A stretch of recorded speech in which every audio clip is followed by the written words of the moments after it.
लंका, जहां स्वर्ण से महल चमकते थे और क्रूरता छाया की तरह पीछा करती थी। रावण की सत्ता जितनी शक्तिशाली थी उतनी ही भयावह भी। वहां सत्य की आवाज अक्सर बंद कमरों में सिसकती थी। विभीषण, जो रावण का भाई था, एकमात्र था जो धर्म के पक्ष में बोलने का साहस रखता था। उसी विभीषण की एक पुत्री थी मंदाकिनी, जो बचपन से ही शिव को अपना इष्ट मानती थी। शिवभक्त कन्या का जन्म। मंदाकिनी का जन्म एक शुभ रात्रि को हुआ, जब आकाश में चंद्रमा पूर्ण था और समुद्र की लहरें शांत। विभीषण ने उसकी हथेली में त्रिशूल का चिन्ह देखकर कहा, ये कन्या रावण के रथ को भी रोक सकती है। मंदोदरी, रावण की रानी, जब उसे देखती तो कुछ बेचैनी महसूस करती। और रावण, वह उस कन्या को कभी सरल नहीं समझ पाया।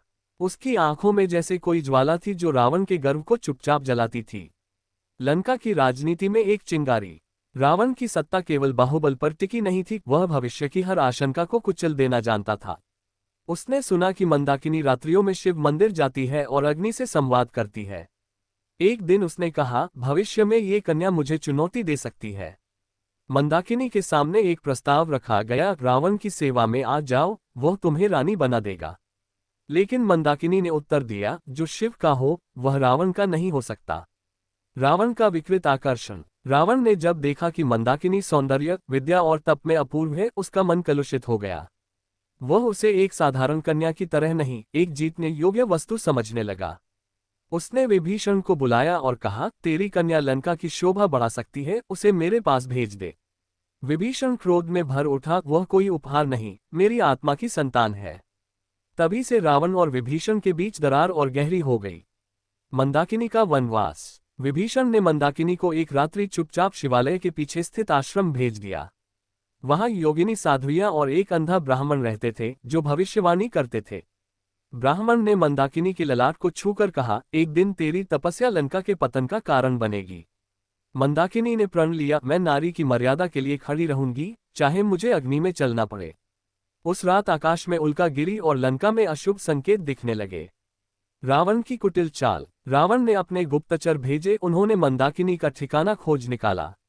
रावण स्वयं ब्राह्मण वेश में वहां पहुंचा और कहा, कन्या, तेरी रक्षा अब मेरे सिवा कोई नहीं कर सकता। मंदाकिनी ने उसकी आंखों में देखकर कहा, जो रक्षक बनकर आता है वही भक्षक बन जाता है। रावण ने क्रोधित होकर उसका अपहरण करने का प्रयास किया, लेकिन उसकी आंखें अचानक जलने लगीं।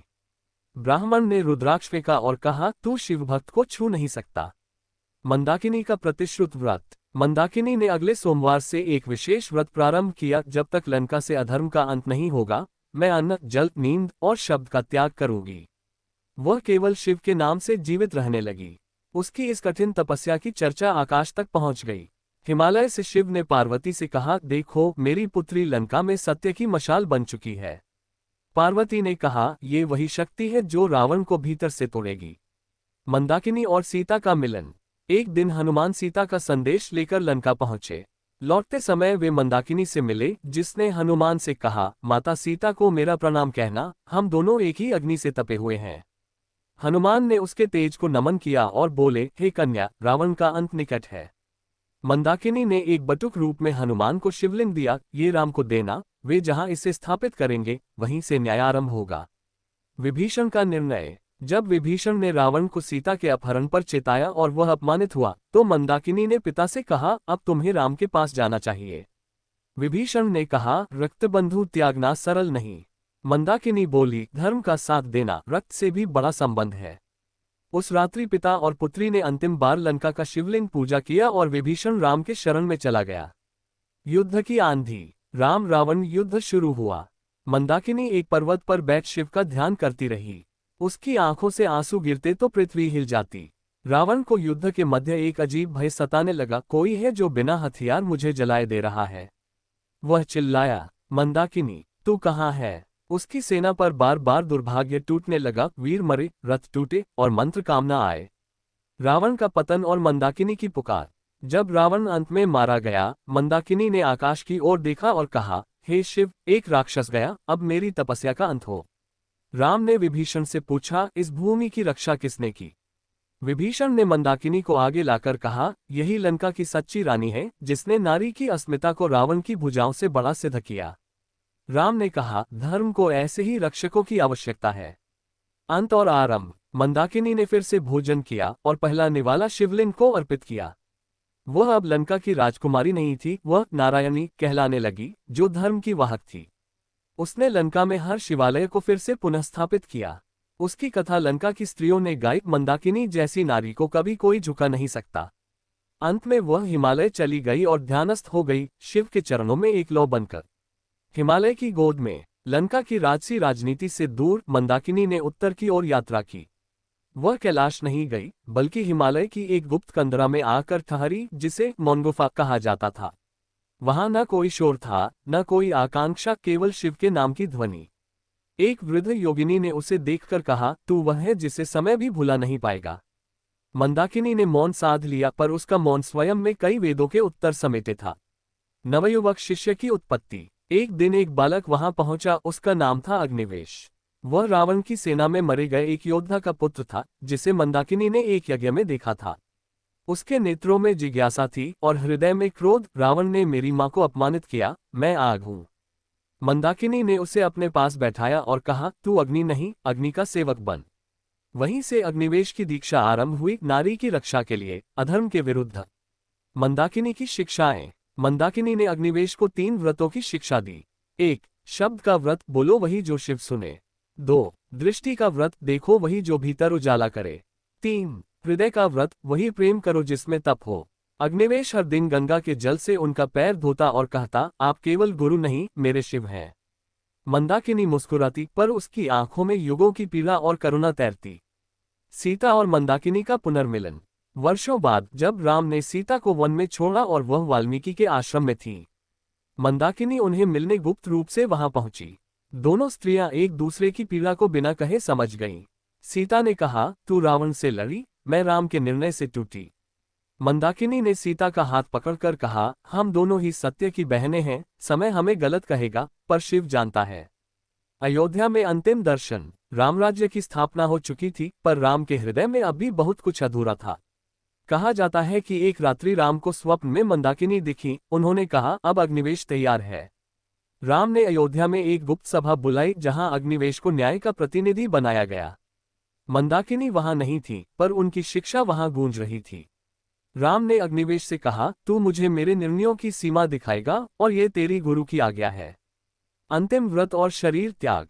एक रात्रि मंदाकिनी ने अग्निवेश से कहा, मैं अब अग्नि में विलीन होना चाहती हूँ।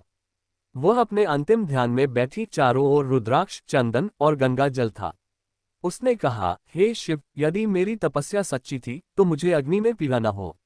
और वह ध्यान में लीन होते ही लौ की भांति विलीन हो गई, जैसे दीपक स्वयं ज्योति बन जाए।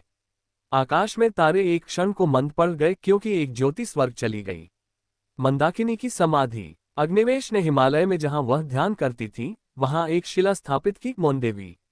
कहा जाता है, आज भी वहां कोई स्त्री यदि नारी अपमान की पीड़ा लेकर बैठ जाए तो उसे शांति मिलती है।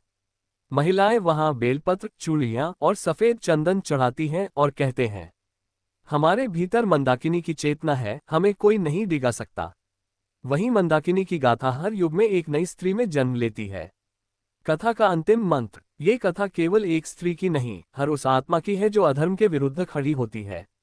मंदाकिनी ने बताया, नारी केवल रशन की पात्र नहीं, बल्कि सृष्टि के संतुलन की अधिष्ठात्री है। रावण जैसे पुरुष भले ताकत से राज करें, पर संयम और सत्य से ही युग बदलते हैं। जब भी कोई स्त्री आंखों में जल पर होठों पर मौन लिए शिव का ध्यान करती है, मंदाकिनी लौटाती है। क्योंकि मंदाकिनी कोई व्यक्ति नहीं, एक जागृत शक्ति है। नागमणि आश्रम और 7 स्त्रियां। मंदाकिनी के शिष्य अग्निवेश ने हिमालय के एक निर्जन क्षेत्र में नागमणि आश्रम की स्थापना की। यह कोई साधारण आश्रम नहीं था, यहाँ केवल स्त्रियां ही दीक्षा लेती थीं।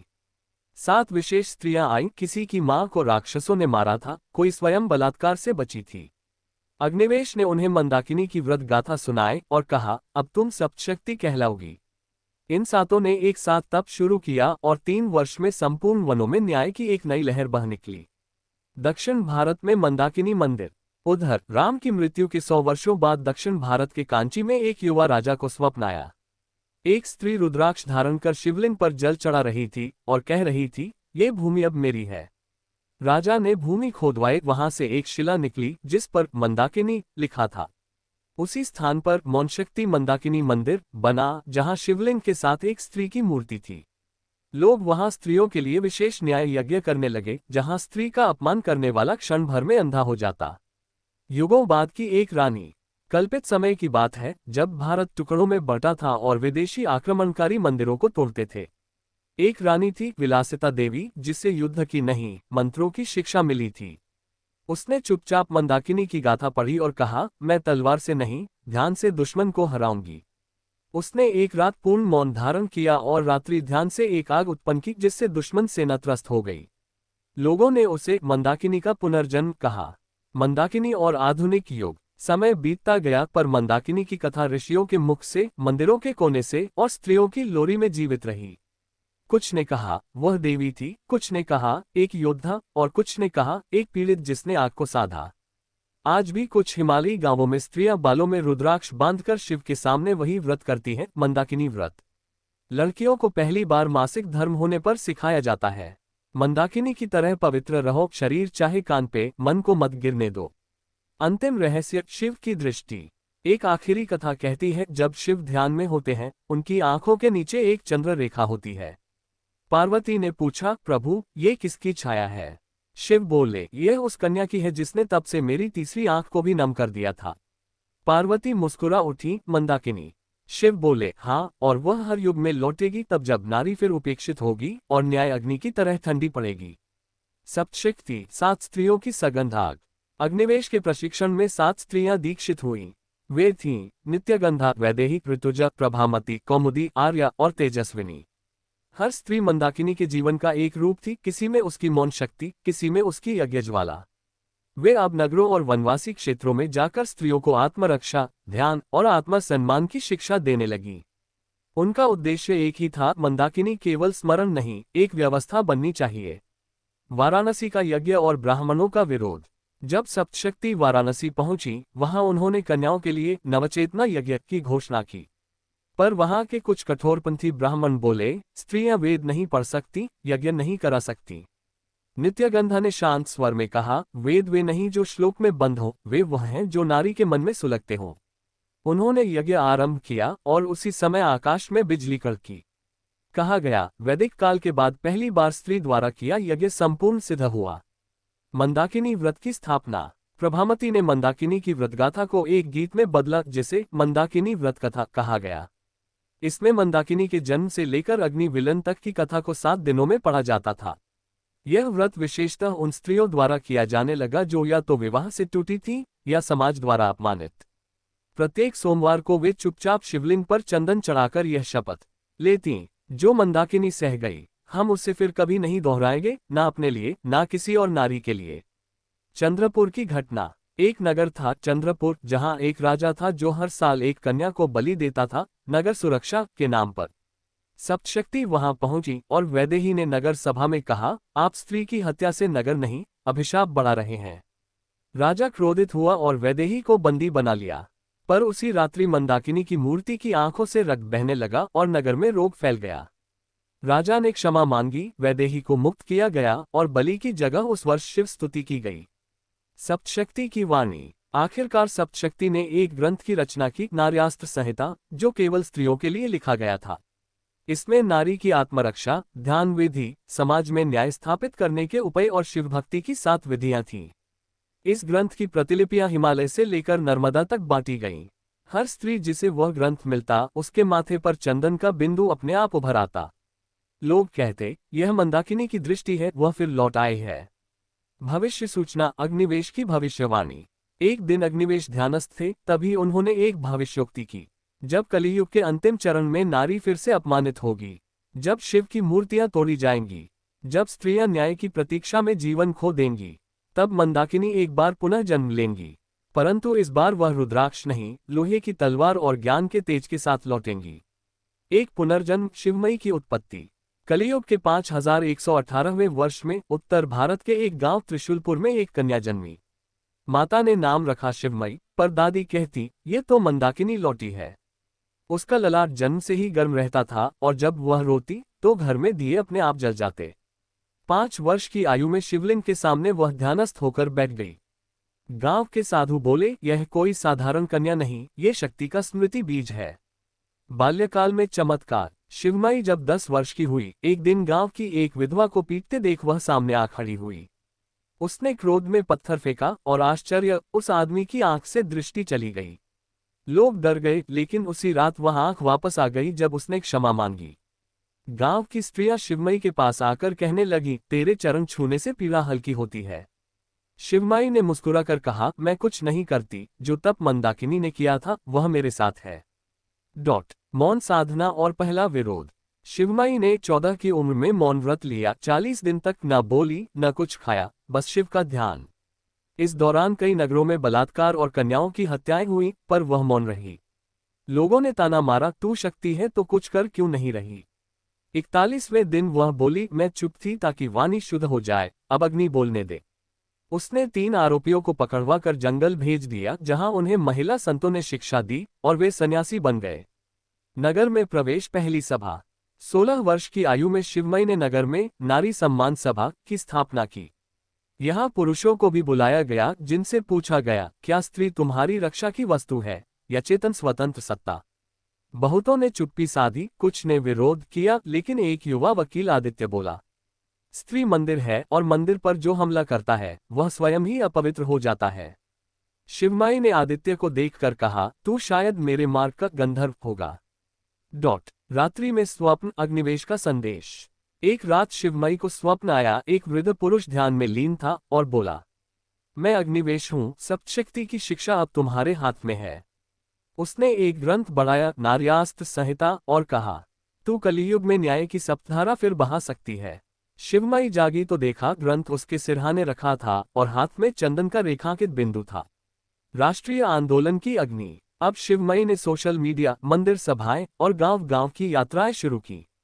जहां भी स्त्री अपमान हुआ, वहां मंदाकिनी व्रत करवाकर पीड़िता को शक्ति दी जाती।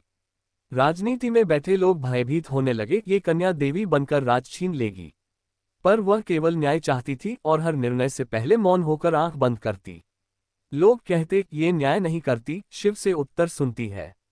आधुनिक रावण। राष्ट्रभोगी। एक शक्तिशाली उद्योगपति था जिसने मीडिया, न्यायालय और राजनेता सभी को खरीद रखा था। उसे लोग छिपकर राष्ट्रभोगी कहते थे, क्योंकि वह स्त्री देह को राजनीति की सीढ़ी बनाता था। शिवमयी ने उसके विरुद्ध जनसभा की और उसकी कंपनी के उत्पादों का बहिष्कार आरंभ हुआ। एक रात राष्ट्रभोगी ने उसे अपमानित करने की योजना बनाई, पर उसकी आंखों में आग दिखी और वह वहीं अर्धविक्षिप्त हो गया।